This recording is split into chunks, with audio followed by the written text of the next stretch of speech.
Okay, so today we're going to discuss about lexical analysis. We already got introduced to lexical analysis. Lexical analysis or lexing converts a stream of characters to a stream of tokens. Now consider this example. If x is greater than equal to y, then z equals 1, semicolon, else a equals z. Now, to a computer, this program looks like a stream of characters. So it looks something like what's shown in blue here. Where \t represents the tab character and \n represents the end line character, and then there are spaces in the middle. All right, and the job is to convert this into a stream of tokens. So what is a stream of tokens? Well, basically, we want to insert delimiters such that they distinguish one token from another. So here, for example, if is one token, and recall that tokens are of different types, and in this case, if is a keyword token. Similarly, x is an identifier token, and so on. Also notice that there are white space tokens, all right? So \n, \t, or space for that matter, kind of come in white space tokens. All right. So before we understand how we get tokens, let's understand what's a token class. A token class is basically, for example, a keyword is a token class and identifier is a token class. So more formally, a token class corresponds to a set of strings. For example, an identifier is a token class. And here it is a string of letters or digits that start with a letter. All right. So I can say that any token or any token that has a string that contains letters and digits, as it starts with a letter, is an identifier token class, belongs to the identifier token class. Similarly, an integer token class could be a string of digits, or a keyword token class could be special strings like if, then, while, else, for, and so on. And then there could be a white space token class, which could say that if it's a sequence of blanks, new lines, or tabs, or any other types of white space, then that would belong to those strings would belong to the white space token class. So what's a lexical analyzer? Well, you can think of the lexical analyzer or lexer as a function that takes a string, which is just nothing but a sequence of characters, and returns a sequence of tokens. All right.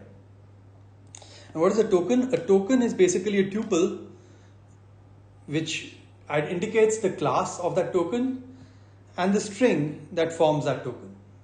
All right. So let's take an example. So here is a string foo equals 42, and there is white space between equals and 42 and equals and foo, and we would, the lexer would convert this. What would the lexer convert this to? Well, it would say it is a stream of tokens. So the first token is going to be foo, and what's the token class? The token class is identifier.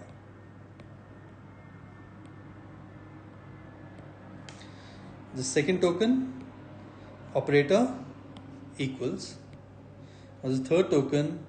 Maybe constant, 42. Right? So depending on the language, you may want to choose different, the token classes may be different. Also, the strings that belong to each token class may be different. In this case, we have lexed foo equals 42 into these three tokens: identifier, operator, and constant. Now let's take a more complicated example, like the one that we showed on the first slide. Now here, we are going to say, okay, \t is just white space. So I'm going to omit the white space tokens. The first token here is a keyword. So it's a keyword. If this is the first token.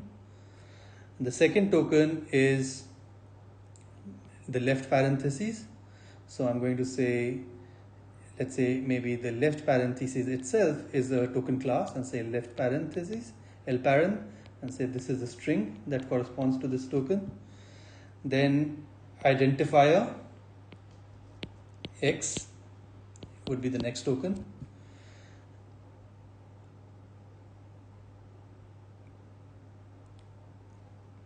Now the next token here is greater than equal to. So we could potentially say that the greater than sign is a separate token and the equal to sign is a separate token, because they both mean something. And then leave it to the parser to figure out that they are occurring together, and then we can say that this is a greater than equal to operator. Or we could resolve this at lexing time. And so in this example, I'm going to assume that the lexer is able to figure this out, and so it constructs a single string from greater than equal to, and then says this is of token class operator. All right, and then we have the right parentheses. Let's say, okay, this is the right parenthesis token. So after that, we have some white space. I'm going to ignore the white space, but the lexer could have white space tokens as well. Notice that a language like C completely kind of ignores white space between different tokens. But there are some languages, for example, like Python, where indentation matters in the program semantics, in which case you may want to preserve the white space tokens as well. But in this example, I'm going to omit the white space tokens. The next token here is Z. So I'm going to say ID Z. Then the operator, the assignment operator, so I'm saying operator equals, then constant 1,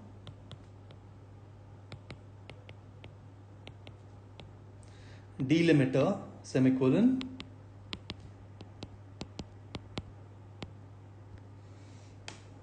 keyword else,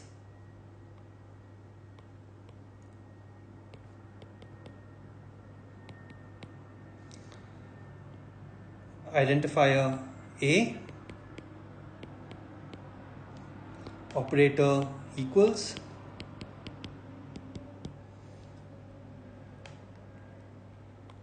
identifier Z, and finally the delimiter semicolon.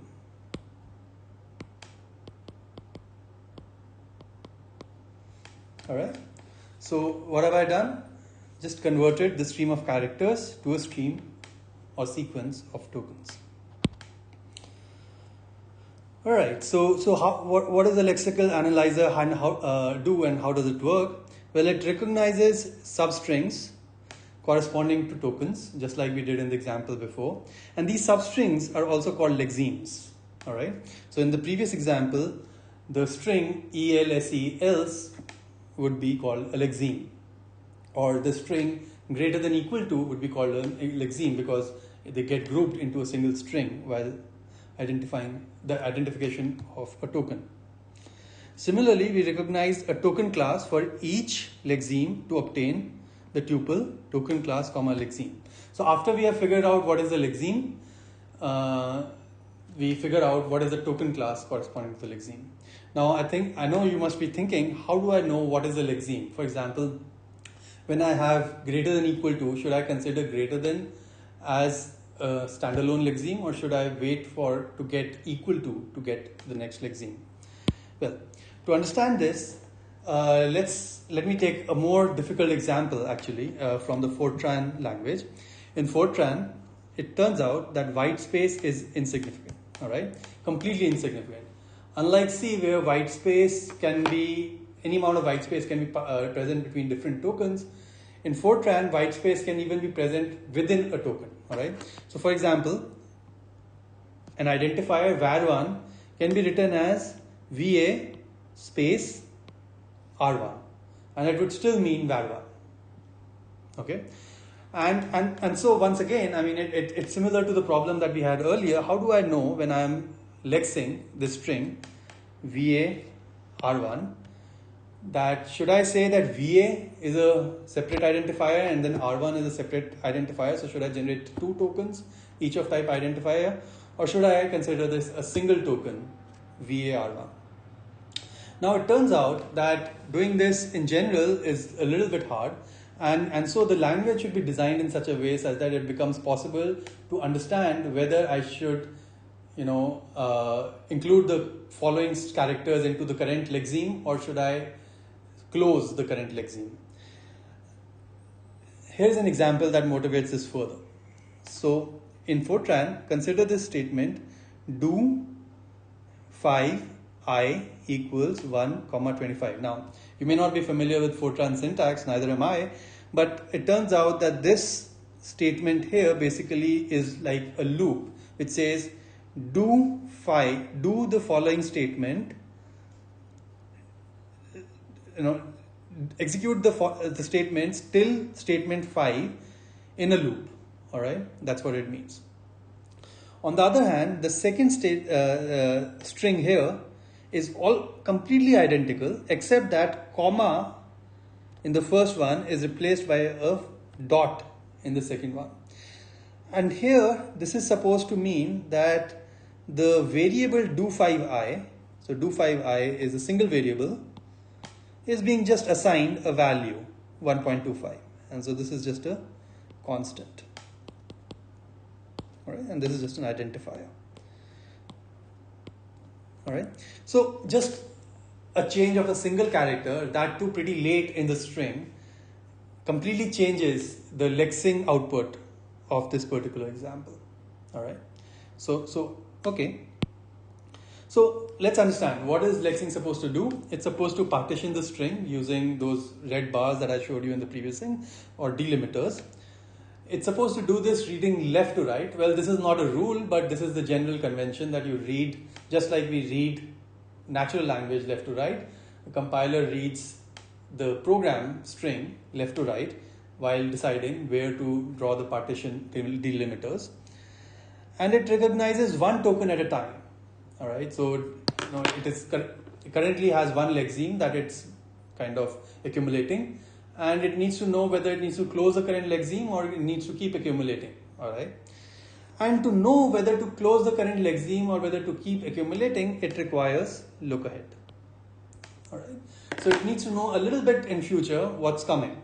All right, so in the example that we showed earlier, if the lexer was looking a little bit in the future and seeing that there is a full dot or a comma, it would have been able to make a decision whether do is a separate lexeme and token, or is it a part of a larger lexeme, do5i. Similarly, when I'm looking at the greater than equal to operator, I can look ahead one character and see whether I have something else coming after greater than. If not, then greater than can be emitted as a single lexeme. If there is an equal to after greater than equal to, then the whole greater than equal to can be emitted as a single lexeme, because it is also a distinct operator, distinct from greater than. All right, so every lexer needs some look ahead, and the question is, how much look ahead do you need? Well, the amount of look ahead that you need depends on how easy is the language to lex. All right, so typically the language should be designed so that it's easy to kind of understand what it means, and so it should be possible for an automatic program to just look ahead a little bit to figure out what it needs to do. But every lexer would need some type of look ahead in any case, as we saw in the current examples.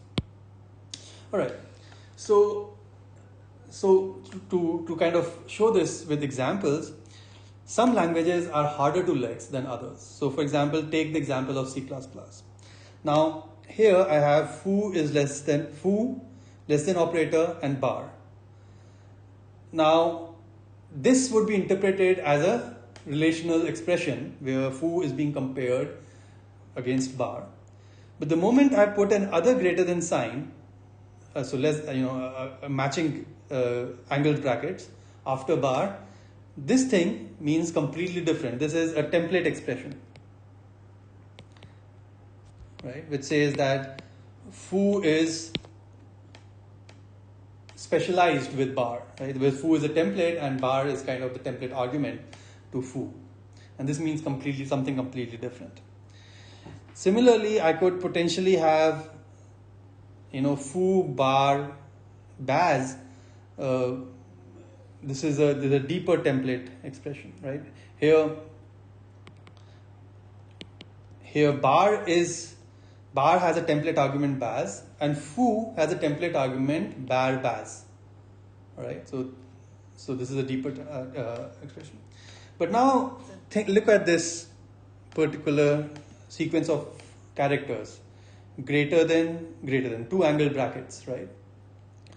Now C++ also has a stream operator, which looks exactly the same. And for example, you could use it to stream things from. So for example, if you want to read from standard input, you could say cin angle brackets, two angle brackets, greater than var, which would mean that read the variable var, read the standard input into the variable var. Now, how do I know whether this angle brackets? In the first case, I would basically want to generate different tokens for each of the angle brackets because they represent different things, right? So in this particular angle bracket is matching with its counterpart, while the outer one is matching with its counterpart. Whereas in the second case, I would want to have a single lexeme for the two angle brackets together. This is just to motivate that some languages are harder to lex than others, and this was actually a problem in C++ for a long time because C++ mandated that if you are using it in the first form, in this templatized form, and if here you have a situation where two angle brackets have to appear together, there must be a space in the middle, otherwise it would kind of result in a syntax error. This has been fixed in more recent versions of the compiler, of the C++ compiler. Okay, here's another example of an old language that has similar problems. Now, PL1 was a language where the designers decided that there is no reason why identifiers cannot have the same names as the language keywords. So it's possible to have, so PL1 has identifiers like if then else, but it also allowed the programmer to specify identifiers that had the same name. For example, you could have an identifier in your program called then or else, all right? And once you have that, then the lexer becomes a little bit harder to do because you need look at this program. If else then equals else equals then. Now how do I know whether this else is an identifier or a keyword? Okay, and similarly for the other ones. And once again, the answer is we need some look ahead to figure out what is the context in which this string is appearing. Notice that if the PL1 designers did not allow keywords to have the same name as identifiers, this problem wouldn't have arisen. Okay.